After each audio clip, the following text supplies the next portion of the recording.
Good morning, Heather. And as I begin here, just a heads up, some of the details of this story are disturbing, but it's also important context. So in February of 2020, 25-year-old Ahmaud Arbery was out jogging, and that's when two white men, Greg McMichael and his son Travis, spotted Arbery, and they say they thought he'd committed a crime. So armed with a handgun and a shotgun, they started to chase him in their truck. There's video of the pursuit that we'll watch together now, and another warning, the video is graphic. It was recorded by William Bryan. He's a neighbor of the McMichaels, and he joined in the chase when he saw it playing out. His video shows eventually the McMichaels confronting Arbery, and in the resulting struggle that you're about to see, prosecutors say that Travis McMichael shot Arbery 3 times with a shotgun.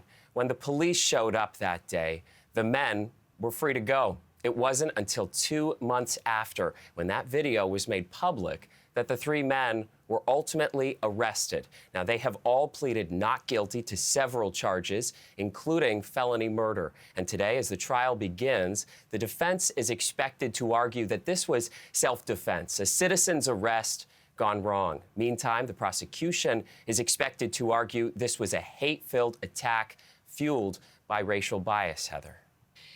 So that is the backdrop. And as the trial begins today, as I said, something else has renewed controversy and renewed anger over the Ahmaud Arbery case, Chris. And this is the fact of the jury selection, the jurors who will hear the case and decide his future and his fate. What has happened there? Outrage that has spilled into the streets. Quite a striking revelation when it came out this week that the jurors, 11 of them are white and 1 of them is black.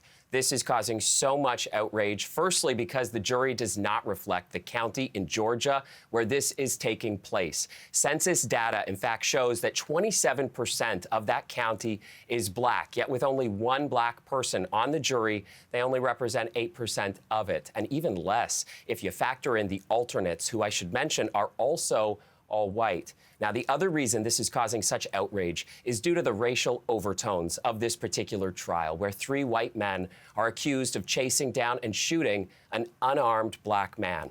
I want you to listen to Ahmaud Arbery's mother, Wanda Cooper Jones, when she found out about the jury's makeup. Seeing the African-American jurors come in and they were questioned so harshly by the defense team, and seeing them all struggle. I mean, it was very hard, and it was just, it's like unreal. I mean, I just can't put it into words. I was very shocked that we only had 1 black African-American man. And I mean, it's devastating. And that pain in her voice echoed outside the courthouse as well, where there have been protests this week. But inside the courthouse, the judge said that while there appeared to be intentional discrimination, he ruled the defense was able to argue that the black jurors, the potential black jurors, were excluded for other reasons separate from race. And so that's what paved the way for the trial to get underway today. And opening statements are expected to begin this morning. We'll be watching all of it for you, Heather. We certainly will. Thank you very much for that. Chris Glover from Washington. Thank you.